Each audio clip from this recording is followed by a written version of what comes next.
Interview ho nitong si Attorney Ferdy Topacio sa One News ang ating pag-uusapan dito sa video na to. Tapos segue ho tayo sa saganang mamamayan. Pero bago yan, pag-usapan ho muna natin itong nag-leak na audio conversation sa pagitan nitong si Gutesa at ng kanyang asawa. Nung kasagsagan, noong pinaghahanap siya, noong nawala siya pagkatapos niyang naglahad ng kanyang nalalaman kaugnay sa maleta scheme ng administrasyon itong si Marcos Jr. Okay, so di umano mula kay Zaldico, i-deliver daw kay di umano kay Martin Romualdez ang pera. Ano ang una niyang testimonya, ngayon binabawi ho niya.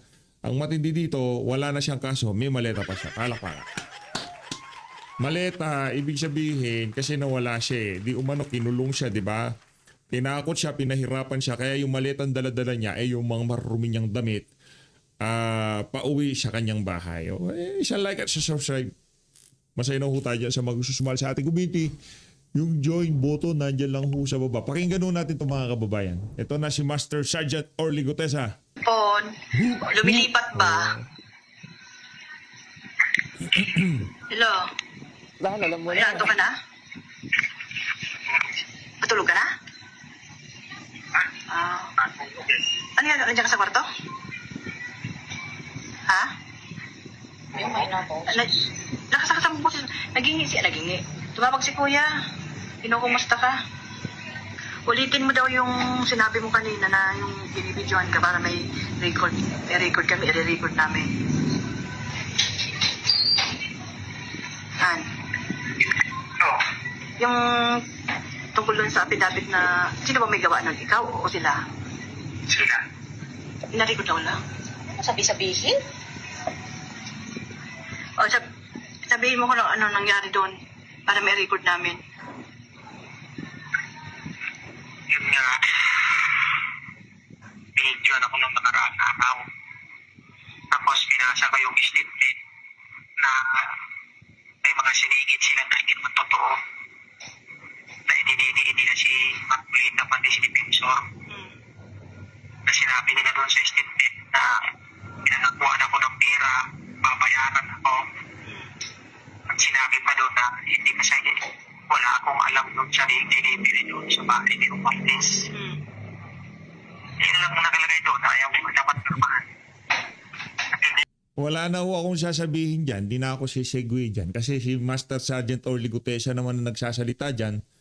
Hindi na ho para sa akin para pasinungalingan ang kanya sasabihin sa kanyang audio recording na yan. Di ko alam kung sino nag-record. Asawa niya, siya. Pero kalat ho yan sa social media. Nakita ho natin yan sa FB page nitong si CJ Hero. Yung isa sa mga anchor ng tawag dito, ng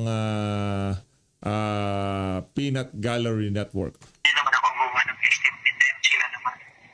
Yun lang. Sino daw gumawa ng testimonya? Hindi naman daw ho itong si Master Sergeant Orly Gutesa. Sila naman daw ho gumawa ng testimonya. Kaya nakakalungkot ho ang kanyang pagrikante pero wala naman ho tayong magagawa. Kumbaga, ano ho yan matinding pananakot, matinding panggigipit ang ginawa dyan sa mamanayan para bawiin niya lahat ng sinabi niya sa Senado. Pero yung mga video, picture, video recording na naglabasan na kung saan makikita na talagang yung napakaraming maleta, pag nung sinilip yung mga maleta, laman pera, hindi na mapapasinungalingan yun. Ngayon, kung yan talagang gustong sabihin itong si Master Sergeant Orly Gutesa, kumbaga, pananagutan niya na ho yan, hindi lamang sa sambayan ng Pilipino, bagkus sa kanyang sarili. Yan ho ang problema ngayon, yung si Master Sergeant Orly Gutesa. Anyway, sa takdang panahon, malalahad ho ang buong katotohanan. Malalaman na sambayan ng Pilipino kung sino talaga ang nagnakaw sa kaban ng sambayanan. Kaya ano lang ho tayo, standby lang ho tayo. Huwag ho kayong panghinaan ng loob, huwag ho kayong mawala ng pag-asa. Dahil darating ang panahon at mababago ang ihip ng hangin at malalaman na sambayanan kung sino nga ba ang nagnakaw sa pondo para sa flood control. Sayang, hindi sana ganun kalala ang nangyaring baha sa iba't ibang bahagi ng Luzon kung hindi ninakaw ang kaban ng sambayanan. Ibang klase ho talaga yung nangyari sa mga nakalipas na linggo. Talagang matindi hong baha ang dinanas ng ating mga Ang pinirmahan kababayan. mo. Yun lang. Yun lang kasi yun doon sa ano ko. Saan ba yan? Sa pinakahuli? Hindi, nasa ano yun, parang Kidnap? 9 sa 12 yung kita ko doon, tapos may upang 24 ang number. Ba't ang haba naman? Sila bumawa eh. Pero yung affidavit mo nung una, andun pa yon. Wala yun, ibang Bago na yung Ay, ginawa. may ginawang panibagong affidavit para basahin mo. Ba, pinangako naman sa'yo nung una, nung pinirmahan mo, hindi na ilalabas yun. Sabi nila, hindi lalabas. Bakit ka pa nila pinabasa? Anong sense nun? Hindi ko alam po. Ano, idadalhin daw sa korte para mawala na yung kaso ko. Yun yung sabi eh. Nung ayaw mong basahin, anong ginagawa nila sa'yo? Pinipilit akong basahin ko eh. Kaya wala ko magawa. Anong kapalit? Anong kapalit ng pag hindi mo binasa? Para daw manahimik na kayo, wala na magbubulo dyan sa inyo. Wala naman ang gugulo sa amin, Han, Kaya nga, sa totoo lang, Han, wala nang gugulo sa amin. Sila lang ang gugulo sa amin. Sila ang gumagawa ng paraan para manggulo. Sila nananakot sa amin eh. kaya sabi ko sa iyo nakaraan, gusto ko nang gulo-gulo na yung utak ko eh. Kaya hindi na ako makatulog-tulog. Mag-ano ka muna, bago ka matulog, meron ka muna maligang na tubig. Para ma-relax yung muscle mo. Anak. Pag sinabihan ka na palabasin ka dyan, mag-text ka sa akin ha. Ano mo agad sa akin, i-text mo agad sa akin. Kung ano sa kaliman, pabantayin mo lang sila kung may hearing ng korte, pabantayin mo na lang sila sa sili. Babantay talaga sila doon. May isa sa loob, may isa sa labas. Tatlo yan, tatlo daw. Kasi pag pinalabas ka, may contact na kami doon sa loob. Doon ka na lang muna sa loob. Hindi ka na lalabas doon. Hindi ko alam mo. Plano nila sa akin eh. Pon, lumilipat ba? Maliwanag ho yan na talagang matinding pananakot ho ang ginawa dito kay Master Sergeant Orly Gutesa para bumaligtad siya. Sa takdang panahon, babaliktad din ho siya kaso ang problema, wala na ho siyang kredibilidad. Nagpabali-balentong na ho ang kanyang testimonya. Ngayon, para doon sa mga natitirang Marines, yan ho natin, ipanalangin natin na sana yung tama, yung totoo lamang ang kanilang sabihin. Panindigan nila kung ano yung alam nilang inutos sa kanila ni Zaldico. Di ba? Panindigan nila. Yun lang naman ho ang atin dito. Nagkagulo na ho ang ating bansa mula sa Senado, House of Representatives, dahil sa mga flood control fund na yan. Nagkaroon na ng rego doon sa Senado, nagkaroon ng gulo sa mga senador dahil lamang ho sa mga pondo na yan na ninakaw ng ibang mga politiko sa ating bayan. Tayo dito kay Atty. Topacio. And joining us tonight is one of the lawyers of former Congressman Mike Defensor, Attorney Ferdinand Topacio. Good evening, Attorney Topacio, and thank you for joining us in The Big Story. Yes, good evening, Ed. It's always a pleasure to be here. Thank you, sir. Have you spoken to your client, Mike Defensor? Well, not lately, but with respect to the present issue, I would say that this came as no surprise because as early as November 19 of last year, we had already gotten information that Gutesa, who suddenly disappeared after his bombastic testimony before the Blue Ribbon Committee, was being forced or had been already forced to recant his testimony. Pero sir, our problem here is that it's a he said, she said situation. On one hand, Gutesa saying na he was, what was the word he used? He was practically forced out of fear and anxiety to sign an affidavit prepared daw by Senator Marcoleta. On the other hand, of course, you're saying now that your client is a victim of somebody who was forced to recant. In which case, in order to find out which version is more credible, then we would have to look at the surrounding circumstances. And these are, number one, that Gutesa was suddenly incommunicado after his BRC testimony. Number two, we have publicly declared that the family of Gutesa, right after his testimony, was being harassed and intimidated by certain persons.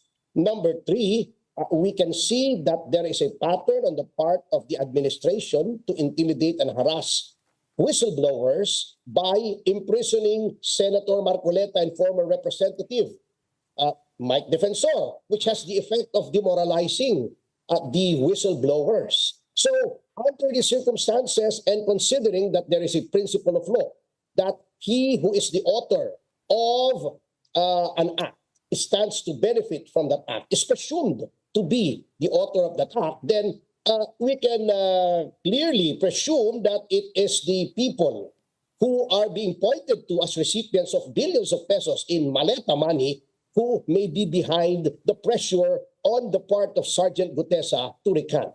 Yes, sir. But wouldn't your client be in any sort of legal trouble or legal issues with respect to Gutesa's claim that he was forced or pressured by your client into signing an affidavit that he now claims is untrue and inaccurate?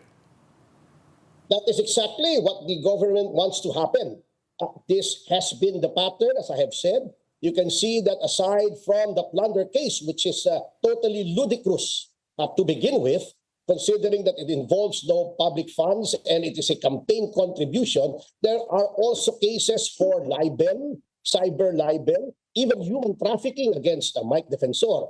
And of course, Gutesa would also be in legal trouble for saying one thing under oath one day and saying another thing under oath the next day. So it all boils down to what does Gutesa have to gain? What does Mr. Romualdez have to gain from the recantation? And what do Senator Marcoleta and Representative Defensor have to gain except for the national interest in exposing an anomaly or corruption in government? Yes, sir. I understand, sir. Pero on the other hand, the plunder case against Mike Defensor and Senator Marcoleta, some would say that that's an entirely different issue altogether.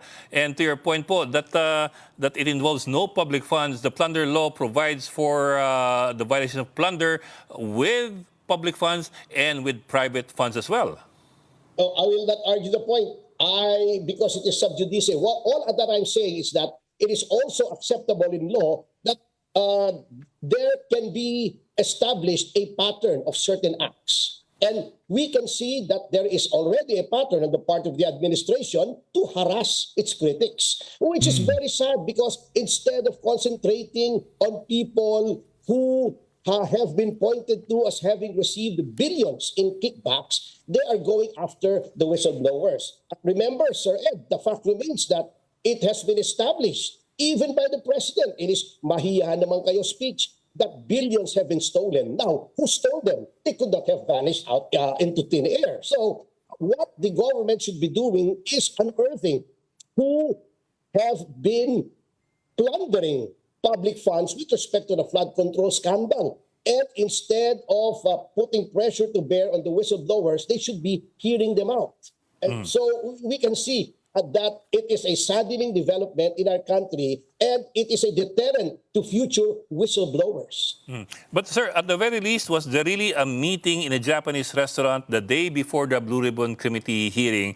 We're talking about September 24, 2025. That is the date that Gutesa claims he met with your client and Senator Marcoleta. I believe Senator Marcoleta mentioned something about a meeting to that effect. But even if there were, there is nothing wrong. Of course, you cannot expect a lawyer who is a senator at the same time to simply take a witness and put him on the stand before the Senate of the Philippines, no less, without meeting with him and checking out his story. So that is neither here nor there, and it does not prove anything, actually. Okay. Sir, I also take note of the new statement made by Gutesa where he says, I never had any direct contact with Speaker Romualdez, nor did I even see him at that address. So I suppose by that, that it implies that he had been to the house of Speaker Romualdez. Well, that's what he is saying now. But, you know, a person under pressure who is probably under custody, whose life is under threat, whose family safety is under threat, will say anything. You have to remember that. But remember, when Gutesa first said the narrative that implicates former Speaker Martin Romualdez, he was under no compulsion, he was under no threat. And with respect to the payment of money, that is ridiculous. There is no such resources available to the opposition. It is the administration has loads of maleta with which to buy, intimidate, and harass witnesses. No, sir, I was referring to the second part of that sentence where Gutesa says now, or at least admits now, that he appears to have been at the house of Speaker Romualdez before. And I quote, nor did I even see him at that address. So that implies that he had been to the house of Speaker Romualdez. Well, you know, they say that when you tell a lie, you put elements of truth in it. So that is an admission that he has been to the house. It's just that now he is disclaiming any contact with Speaker Romualdez. Well, we will just have to take those two statements, those two contradictory statements, and see which one is more credible. Because as a general rule, the law frowns upon recantations, especially there is a plethora of decisions from the Supreme Court that says that recantations are not encouraged, nor are they credible. So the Ombudsman will just have to consider that. And I believe the Ombudsman has made a statement that it does the recantation in no way will put a monkey wrench on the present investigation against Mr. Romualdez. Pero sir, moving forward, what is your client's plan with regard to Gutesa's recantation? We have no knowledge of that yet, but suffice it to say that, as I have said, we had expected this, and it was only a matter of time before the recantation came out. And you can fact check me on this, Sir Ed. It was on November 19, 2025, when we publicly stated that we have received reports of harassment, intimidation, and the recantation of Gutesa. So this is not something that was totally unexpected. Actually, sir, to be honest about it, a lot of people were wondering how Marcoleta and your client appear to have lost track of Gutesa after the Senate Blue Ribbon Committee hearing. Bakit po biglang parang nawala siya sa inyong paningin? Well, alam niyo po, that also proves na hindi namin minamanipulate o tinatakot o hinahawakan si Gutesa, because otherwise, if this were a conspiracy to use Gutesa against any political personality, sana itinago na namin yun. Hindi na namin pinakawalan. Inilagay na namin sa safe house. O, di ba? The mere fact that we lost track of him means that he was free to go whenever he wanted. Walang compulsion, walang threats, walang intimidation. No pressure was being brought to bear upon him, even during, before, and right after his first BRC testimony. Yes, sir. I understand your point there. Pero on the other hand naman, it did appear during that hearing that Senator Marcoleta was coaching Gutesa. Kasi we just played the soundbite kanina, Marcoleta telling Gutesa during the Blue Ribbon Committee hearing, stick to the affidavit and just don't go anywhere else outside that affidavit. And Well, also the that is references. subject to so many interpretations. It might be that he only wished to abbreviate the proceedings, considering we have to look at the context. If you have seen that particular session of the Blue Ribbon Committee, you could see Ping Lacson straining at the leash and trying to stop Gutesa, or even implying that this was that the testimony of Gutesa was a waste of time and should not have been done. So you should see it in that context, Sir Ed. Okay. Sir, so moving forward, you do not see any legal action from your client's part as far as Gutesa is concerned? At least This as of now. happened only, I think, yesterday Yeah. or the day before. So this was very recent. And as you know, my client is incarcerated, and it's quite an effort to be able to communicate with him.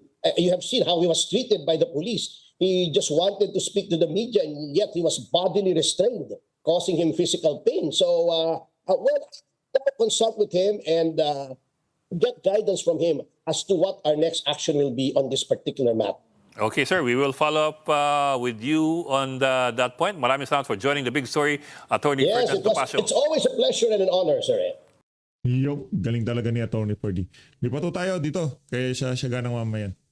Alam naman namin, miss na miss nyo na ang Pilipinas, gusto nyo makibalita at malaman kung anong totoong nangyayari, pero hindi mapagkakatiwalaan ang ilang sources. Kaya dito kayo, Pambira naman niya, Sir Nelson. Mag-a-advertise ka na lang, babanata mo pa yung mga taga-mainstream media. Tama yan.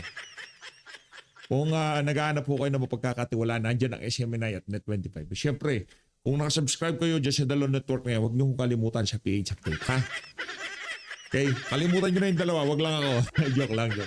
Siyempre, Net25 News and Information. Palakpakan natin. Sir Nelson at itong si Sir Jen.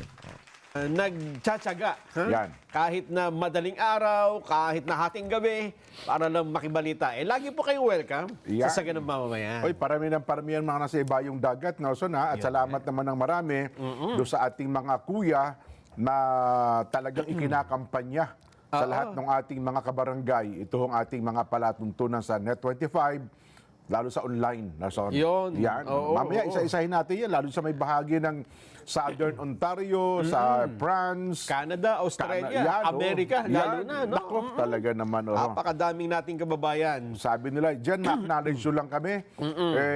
Masayang-masaya na kami. Oo, Ayun. sa Hong Kong. Yeah. Minsan tuloy nagalangan kami kung babanggitin ba natin. Baka sabihin nila, puro pagbati na lamang. No? Pero yun daw ho ay malaking bagay do sa ating mga kababayan na nasa ibayong dagat na ma-acknowledge man lamang natin sila sapagkat sila po ay nagpupuyat sa ating palatuntunan. Totoo yan. Yan. At ito po ay hindi lang yung mga kababayan natin na nagtatrabaho. Yan. Ang Oo. ibig sabihin yung mga may kontrata. Kasi maraming kababayan tayo ang may mga negosyo Ha? Oo. May sariling negosyo, matataas ang posisyon, pati sila na nakasubaybay sa atin. Oo, Nasa tama, ibayong tama. dagat, ha? Yun. Iba nga, may-ari ng kumpanya. Ayun nga, oo. Sabi ko nga sa'yo, ako gusto kong magpunta ng Amerika at kukuha ako ng kasambahay na Na Amerikano. na Amerikano at saka Amerikano para maramdaman. Akala nila tayo mga Pilipino lang ang laging nauutusan Magiging Diba? kumbaga sa tawag dyan nung unang panahon, mga alipin No? Yun, oo. Pero ngayon, hindi naman na. Hindi na. Kasama mo na. Yan. Katuwang. Yan, sa mga gawaing bahay. Tawagan nila nga dyan yung kasambahay. Ayan, oo. Yan daw ang politically correct. Aha. Yan. Pero, Jen, sa araw na ito, holiday, magandang Pero- sikat ng araw, ha? Nakapaglaban na ako at saka nakapagsampay. Son, ha? Pero, mukhang ang bagyo, ang mga pag-ulan, ay nagpahinga lang din. Ano lang daw ata ito? Kumbaga sa sasakyan, sudden break. Ba? Ayan mga babayan, wala tayong ulan, buong Pilipinas. Clear. Pero nakikita nyo ba yung pula? May Yung pula? nakaamba, Nako, Yung pula yan na naman. nandun sa bandang kanan, ng malayo-layo. Yan daw po ay sama ng panahon. Ayan pala yun, oo. Oho. At posibleng yan ay pumasok ng bansa. Ayan, ang sabi ko nga sa iyo. Yan po ay ayon sa pag-asa, yan ay bagyo na Pagyo. Ibig sabihin, bagyo na. Yan ba yung Sauden? Oo, Sauden? ang international name niyan ay Saudel. Ayun. Nakikita yung line na pula? Yan yung Philippine Area of Responsibility. Yung guhit. Ba't kaya hindi na lang yan ang gamiting batayan kung alin ang teritoryo ng Pilipinas? Para hindi na pag-awayan. May Oo guhit nga, na Tutukuyin na lang natin kung ano Yan ang longitude tsaka latitude niyan. Bakit pagka-bagyo ayaw nyo magagawa? Yun na nga. Pag pumasok daw yan sa Pilipinas, Jen, alam mo ba kung ano magiging pangalan ng bagyong Saudel? Anong pangalan niyan? Ito po ay magiging, di ba may neneng ngayon, di ba? Oo. So, Anak letter- ni Mang Teban yan Ayaw nga, Si si Neneng, anak ni Mang Teban.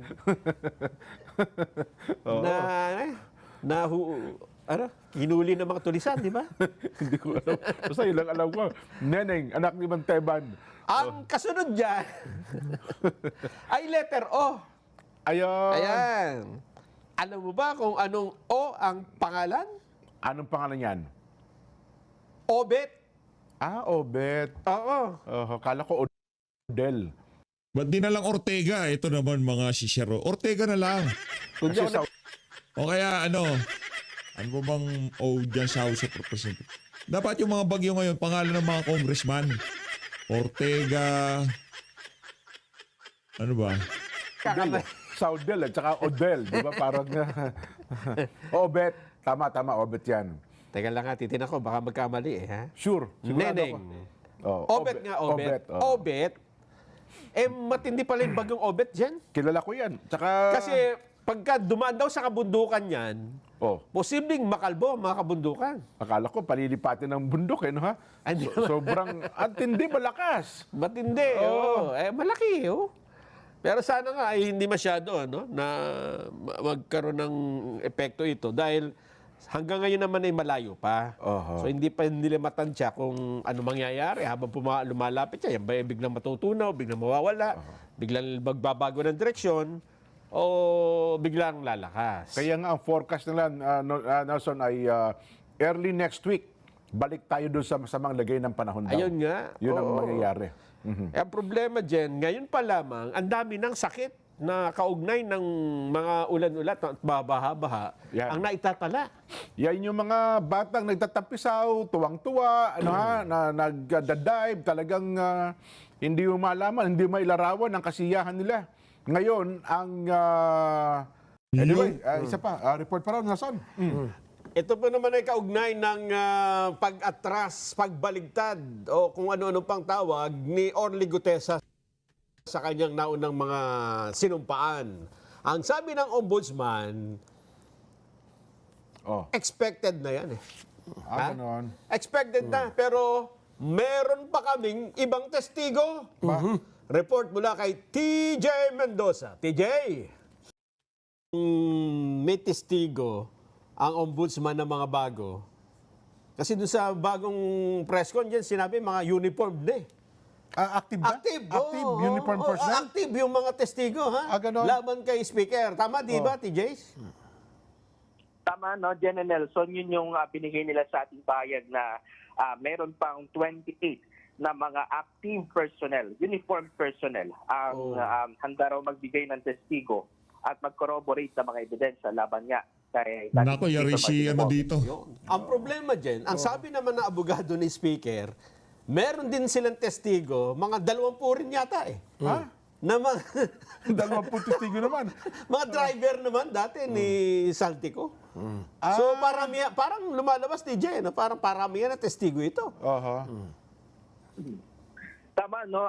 Yung naging press conference na kanina, meron din silang binanggit yung kampo ni dating Speaker Romualdez na meron silang inihahanda na marami rin yung bilang ng mga testigo nila. Ganon din yung ombudsman na meron ding inihahanda naman. So ngayon ay magiging labanan na lang ito ng credibility at kung sino ba talaga yung ilalabas nilang mga testigo para nga mabuo na yung pinakahihintay nga ng mga kababayan natin na inihahandang kaso laban dun sa itinuturo na mastermind nga nitong Manumalyang Flood Control Projects. Kaya magiging problema dyan, kailan ipapile yung kaso, di ba? Hindi, pero maganda yan na talagang dumami ang testigo para lumabas na lahat ng totoo. Di ba? Hindi, baka kung dumami, baka lalong gumulo. Ay, tsaka ba't tatagal? Baka tumagal. Baka siguro dapat kasuhan na natin. Oo. Kailan daw baka kasuhan, TJ? Hinog na daw eh. Sa ngayon, Jen and Nelson, wala pang specific na timeline. Pero ito yun, Yun lang. bibigyan natin kayo ng gist, kapag pinayagan yung motion for extension nitong kampo ni dating Speaker Martin Romualdez, ay mayroon pa tayo 1 month. Dahil pagkatanggap nila noon ay magre-reply ang prosecution, saka meron na siyang itapatan na for resolution. Pero kung hindi na papayagan ng ombudsman na mag-extend yung kampo nitong si dating Speaker Romualdez, ay mas mapapabilis yung pagsasagawa nga ng resolusyon. Sige, salamat. Plunder dapat, hindi malversation, hindi kung ano-ano. Ngayon, pagka malversation yan, binubola lang ho tayo ng ombudsman. Okay? Huwag ho tayo magpabola. Na marami, TJ Mendoza mula po sa Ombudsman. Ano, ha? Yo. Ay, balikan ko lang pala yung sa bata, no? Yung sa Namarel. Balik tayo doon sa taong bayan, no? So umpisa natin sa mga single-use plastic, sa mga tinatapon na basura. Well, talagang kailangan i-implement yung tinatawag nating at-source segregation. Yung paghihiwalay ng mga basura, no? Dahil would you imagine, kung maihiwalay mo yung biodegradable at ang recyclable, more than 50%, more than 50% ang maitatabi natin na maihiwalay natin doon sa itatambak sa ating sanitary landfill. So less than 50 na lamang ang dadali mo sa Yes, landfill. sa sanitary landfill. Eh, ang nangyayari ngayon, halo-halo, sama-sama. So, pagkarating ngayon sa landfill, sama-sama rin itatapon yan. Wherein, maraming bagay yung nasasayang. Gaya na lang na itong biodegradable, pwedeng gawing methane yan, maraming pwedeng gawin yan, pwedeng gawing soil conditioner yan. Yung Kapag nahiwalay lang na maayos. Yung basura nga, puro kahoy nga, no? May Oo, mga yung kahoy naman may yan yung mga kawayan. Oo. No, ayan, no, tingnan mo yung kawayan, no, inihila, oh. Oh. So, talagang galing yan doon sa mga baklad na Namumuti tayo kasi puro nga talaga styrofoam. yes. Kung kaya't ang atin, hindi naman para sa ipagbawal yan, pero dapat lang na maganda yung pagkakagawa nila na magiba man ng bagyan, hindi aanurin yung mga debris. Di ba? At lalo pa nga ngayon, yaman din lamang nabanggit mo yan, hanggang ngayon walang malinaw kung saan nagtatapon ng basura Metro Manila. Well, meron ang alam ko sa Rizal, meron pa rin. Meron pa rin ba? Yes, meron pa rin sa Rizal. Pero yung dito sa PhilEco, dito sa Minabotas, isinara na yan. Sarado yung na yan, nasunog na diba? yan. Kung kaya't asahan natin na makalipas lamang ang ilang taon, pihadong may problema na naman tayo at puno na naman yan dyan sa Rizal. Kung tatanungin nga, naalala mo Nelson, ano? Sabi ni Secretary Vince Dizon, meron tayong garbage crisis. Pero hindi sinakyan ng Pangulo yun, kundi ang kanya ay, anong tawag doon sa kanya? Yung Garbage. hindi crisis ang ginamit yung Hindi termino. crisis. Ayaw doon yun ng crisis eh. We have a garbage situation. Garbage, parang critical, parang gano'n. Critical. Critical problem daw natin ang aspeto ng Well, basurang ito. Very simple, no? Ito, uulit-ulitin po natin. Yung pong waste to energy na sinasabi, matagal na hon dapat implement yan. Yan, bahagi ng zona ng Pangulong Bongbong yan. Yes, kailangan Brother, matagal nang na-implement yan. Oo. But again, lilinawin po natin sa batas. Yung batas po kasi natin nagsuntukan. No po, dahil magkakontra. Yes, ang ating pong Solid Waste Management Act of 2000 sinasabi na ang recyclables ay hindi po maaaring sunugin. Ito'y kailangang i-recycle. Walang incineration. Walang pagsunog. hindi maaaring sunugin, no? Doon naman, sa pag-process na itong waste to energy, karamihan naman talaga dyan, sabihin man natin ano mangyari, susunugin pa rin yan. Tama. At lulusawin yan. Kapag hindi mo ginamitan ng highly combustible material na galing dito sa recyclable, hindi po tataas yung tinatawag natin BTU.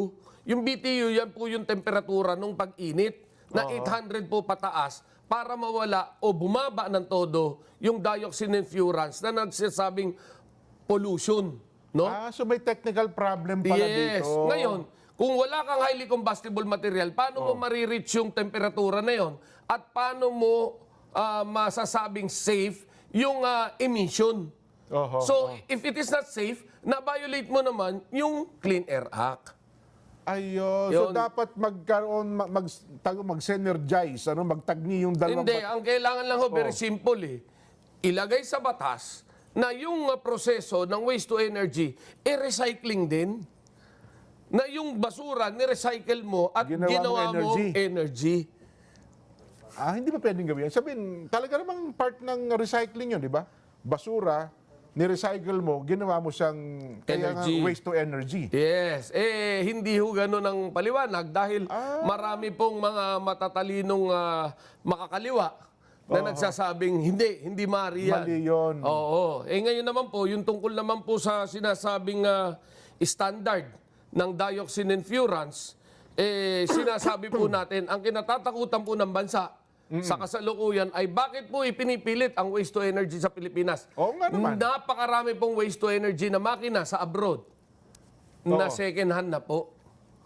Na yan po ang kinatatakutan ng Pilipinas na ibalibag sa atin. Basura. Yes, diyan nang sisira po sa ating air quality naman. Ay, pero di ba marami na mga foreign, meron ako dyan, German technology, South Korean technology, na matagal na raw ang waste to energy sa kanila. Pero sa tagal ng panahon na yun, hanggang ngayon, wala akong nasisimula kahit isa na nag-operate sa Pilipinas, Kuya Well, Benny. yun nga talaga ang problema. Kasi in the first place, napakalaking kapital niyan. Oo. Second, Kailangan mo ng maraming basura. yes, kukulangin yung Kukulangin supply yung ng basura basura. natin, oo. Third, ang basura natin halo-halo. Hindi ba Merong- pwede lahat doon? Hindi, paano mong susunugin yan? Basa yung iba.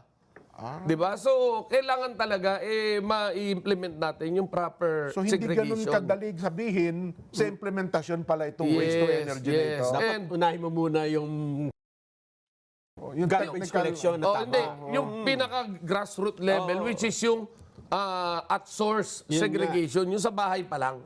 Ngayon, napakabilis naman yan kung talagang bibigyan pa importansya natin sa ating mga kabataan, sa bahay, sa mga elementary students, na may pera talaga sa basura. Na kapag inipon mo yung recyclables, may bibili sa inyan. Ayun. Kapag yan ay na-implement natin, yan ay pilit natin sa isipan ng ating mga bata sa bahay. Abay, yung mga matatanda ay mabilis na rin matututo. So doon lang natin masasabing malulutas natin ng problema ng basura. Yes, hindi Sa man na pangyayari 100% na malutas natin, pero Malaki ang mababawas. sinisiguro natin mahigit 50% ang maisasalba natin. At lalo pa nga, kung maobliga din natin, Kuya Benny, Kuya Nelson, yung mga kumpanya na nagpo-produce ng sachet, yung mga kung ano-ano, na sila man mismo maggawa din ng programa sa kanilang kumpanya para kasi doon sa batas natin 9003, meron dapat mga programang kumpanya kung paano naman mababawi yung kanilang byproducts, di ba? Well, yan nga yung sinasabi natin noon nung tayo'y nasa DNR pa, na hindi trabaho ng gobyerno linisin ang pinagkakitaan ng kumpanya mo. Yan, tama Di yun. ba? Oo nga. Paninda mo, nakabalot yung tinapay sa plastic. No? Kinain nung bumili ng tinapay, tinapon yung plastic dito sa may kanal at nagbara. Abay, kasalanan ng gobyerno, hindi naman po ata tama yun. Yun lang, No? tama ka. So, ang nangyari dyan, eto nga, nagkaroon ng pag-uusap ang DNR at ang tanggapan ni dating Senador Cynthia Villar. Napag-usapan yung EPR, yung Extended Producer's Responsibility. So ito yung mga producer na, mga gumagawa na kung ano-ano. Yes, Yan yung batas. Yan yung batas.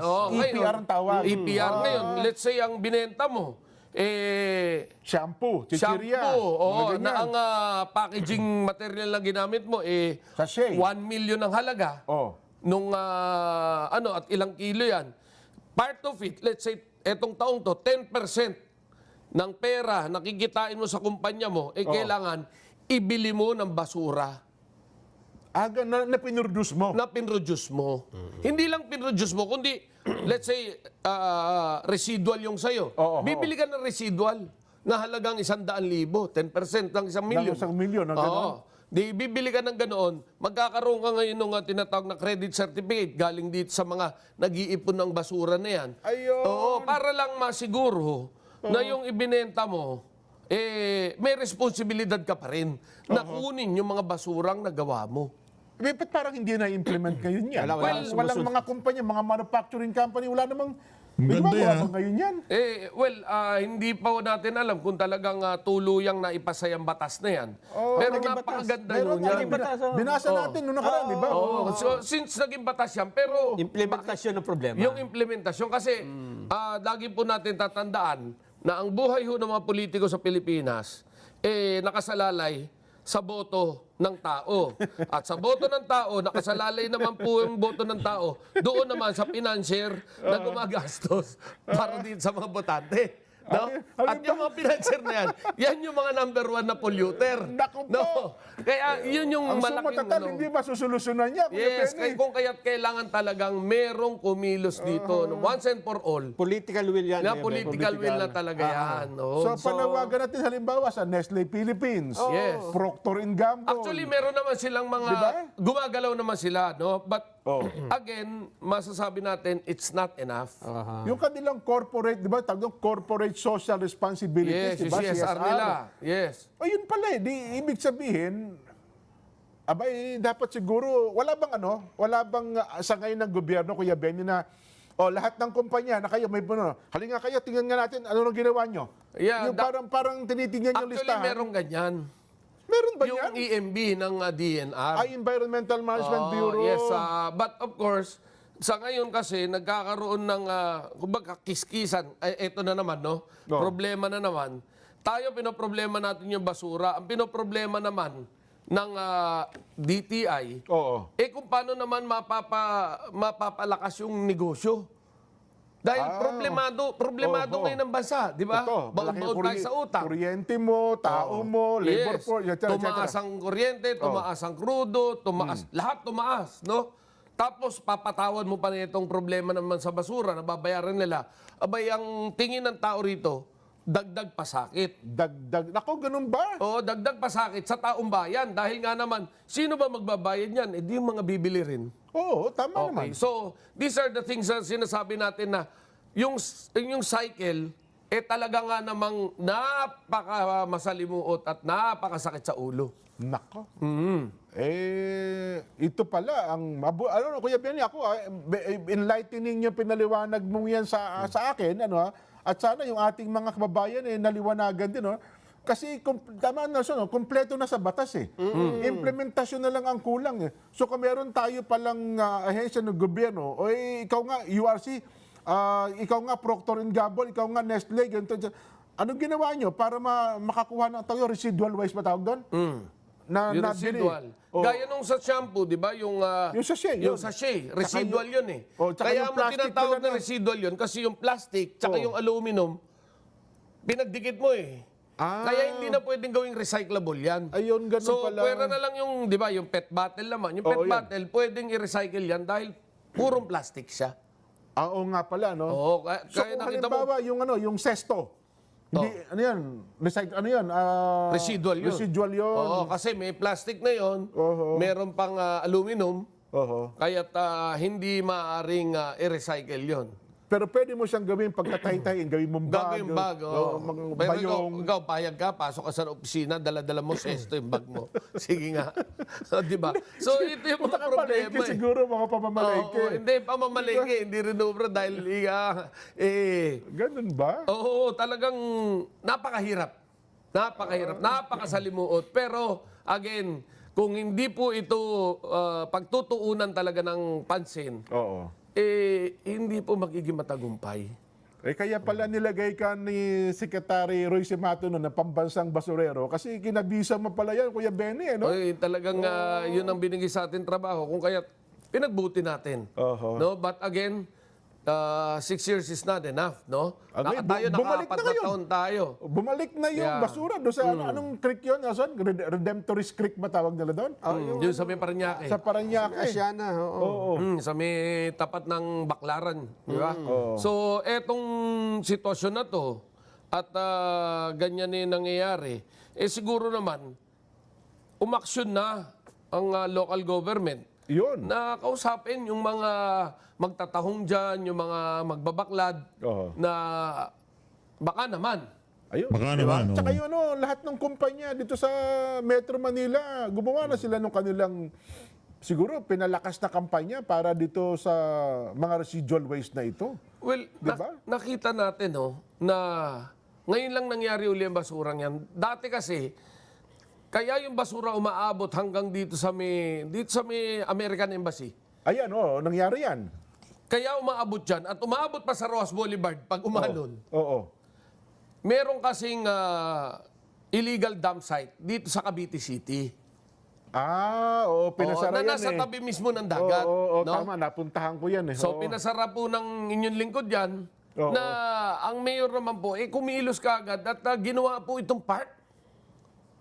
Kaya gumanda na ngayon. No? Hindi ko na napuntahan yun nung ginawa ng park. So wala na ngayon yan. Ang pinagtataka po natin, bakit dumami na naman ng ganyan yung basura? Saan galing? Oo, na galing po yan. Dahil nakita natin ang puti naman talaga, Oo. dito po sa mga tahungan. Hindi ba pwedeng gamitin yun, no? Yung, kasi sinasabi dyan, nung isang araw, tinalakay din natin, Nelson, yung mandamo sa Supreme Court. Di ba? Na mahigpit ang Supreme Court na ma-implement ang pangangalaga ng Manila Bay natin. Kung mga ahensya ng gobyerno na hindi tutupad dyan, may dapat maipakulong ng Korte Suprema. Oh. Well, matagal na yan eh. Dapat na talagang nagawa yan noon pa. Pero sad to say nga, sa buhay ng tao, talagang pinaka-last priority yung basura. Nak. Oo, kung Ay, ito, kaya ngayon. nangyayari yung mga ganitong bagay. Ngayon nga, bumabawi na. Sabi nga yan, basurang tinapon mo, babalik din sa'yo. So, makalipas ang ilang panahon pala, Kuya Benny, kung ito hindi natin maayos, uulit at uulit ito. Uulit at uulit ito. yan. Babalik at babalik tayo sa ating pinagalingan. Pero kung habang... Kasi history repeats itself. Oo. So, hayaan natin ganyan, lilipas, babaon sa limot, uulit, lilipas. Well, siguro, it's about time, kausapin na natin diretso yung taong bayan. Diba? Tulong-tulong na tayo.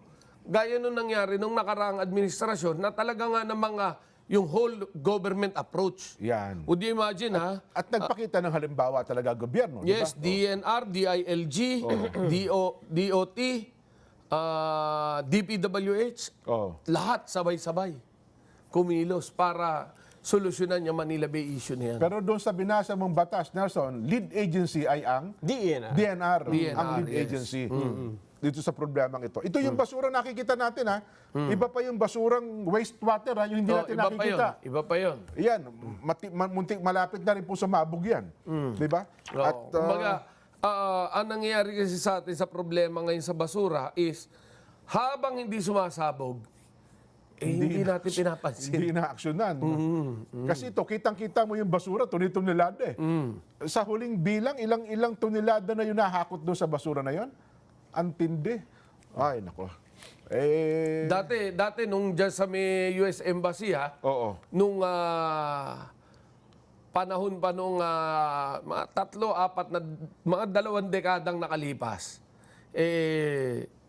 umaabot sa 50 truck ng basura. 50 truck, mantakin mo yan. Ano? Ang kinukuha dyan.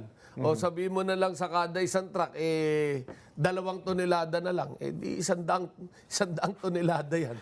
Di ba? Ng basura. At ang 1 tonelada, 1,000 kilo, di 1,000 kilo pala ng basura yan. Oo, so grabe. Di ba? So, nung nagkaroon dyan ng Dolomite Beach, abay, hindi na umabot ng ganun. Dahil nga Ang problema talaga yung administrasyon na to, puro nakaw ang ginagawa ho nila. Meron ho ba kayo nakikitang trabaho? Kung meron, ikaw may isa pa. So Luis, maraming salamat po sa pag-support sa page. Mag-ingat po kayo lahat. Mahal natin Pilipinas.